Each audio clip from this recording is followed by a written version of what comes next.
Good morning, all. Aaron Chapman, Security National Mortgage Company.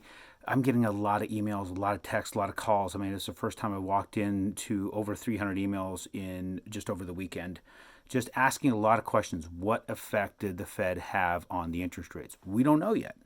Everybody's of the belief that now that we're he dropped the rate, that we have an instantaneous improvement in interest rates. That's not how it works. Unfortunately, the Fed's involvement, as far as the Fed's change to overnight rates or those interest rates the Fed controls, doesn't control interest rates when it comes to mortgages. Mortgages come from supply and demand of money. Mortgage-backed securities is what that is. So it's a big pool of funds. Money goes in there, people invest it, and expect a rate of return for the period of time that you're borrowing, 30 years, pretty commonly, right? And they have their money sitting there and they're just getting interest back.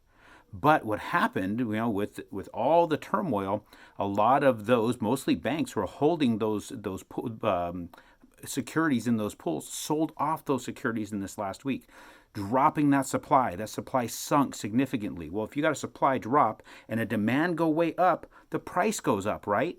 So think of it this way. Everybody's thinking now with the Fed doing what they did and the increased quantitative easing, there should be, there's going to be some sort of translation. We're not sure yet, but it has not all of a sudden took rates from where we were on Friday and dropped them way down. It doesn't happen that rapidly.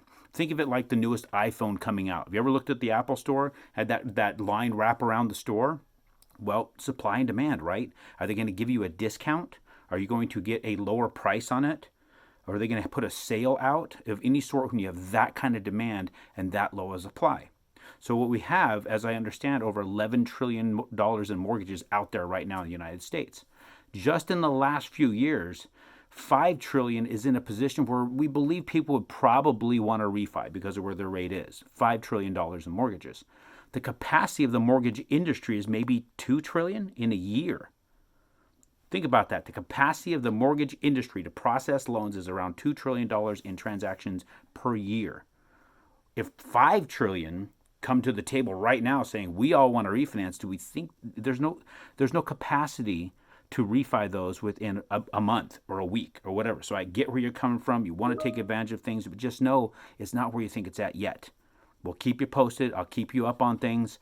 But stay the course, especially my investors. Stay the course. Now's the time to continue down the path. While the whole world's panicking, you continue on your path. You continue focused on where you're heading with your investments, and we'll be here to continue to help you and advise you and help you get your finances your financing done, so you can take advantage of the opportunities out there with what inventory is available. So we'll keep you up on it as soon as we see any adjustments to what's going on out there.